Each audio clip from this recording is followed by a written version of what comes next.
So we all have business ideas, don't we? And you might actually have something solid. But most people will rush to make a logo or a website first or an Instagram channel, and that's wrong. What you really need to start with is your brand narrative. A good brand narrative will give you strong content, strong foundations, industry authority, and paying customers. So, how do you create a brand narrative? So, to write a good brand narrative, I use 7 elements: a clear customer profile, a problem they're facing, the solution to fix it, the value proposition, a point of view, positioning, and lastly, number 7 is messaging. So, together, these 7 elements create the brand narrative. And with these 7 elements on one page, you can create everything.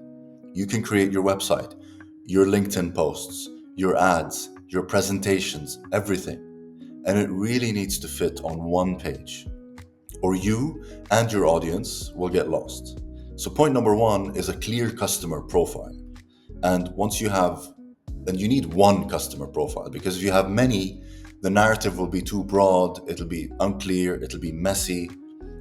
That's number 1. Number 2 is, again, pinpoint a real and painful problem they're facing on a day to day basis. Not from your imagination, but by asking them, by interviewing them, by seeing things from their own perspective, by drawing out a matrix of where they are now, what the process looks like now, and where it needs to be and where it ideally needs to be.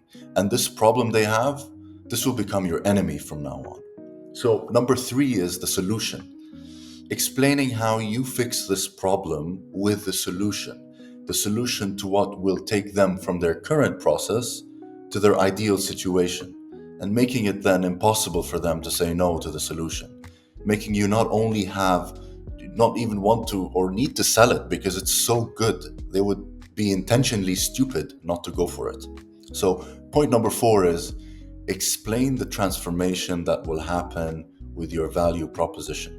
Again, I'm selling a transformation from a current limitation to a new ideal situation. Number 5 is explain why is it the best option with your own point of view.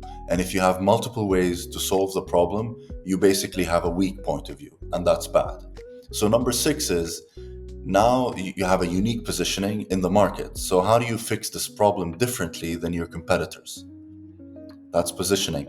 And if you think you don't have competitors, you haven't done enough research, or there really isn't any, and then you should be worried because your solution to the problem may not have a market, or may not have a market yet, and that's a bad thing because way more risk, way more uncertainty, or sorry to say, but your business may be either a pile of steaming, you know what, or you're the next Steve Jobs or Jeff Bezos, either one. And we know which one it's more likely to be, unfortunately. And point number 7 is, I choose my messages to convey my value proposition. So, what will I say to make it impossible for them not to want to try my solution? So, the lesson here is, if you have these points on one document, on one page, look at them every single time you want to create a post, or you look at them if you're about to get on a call with a potential customer or an investor,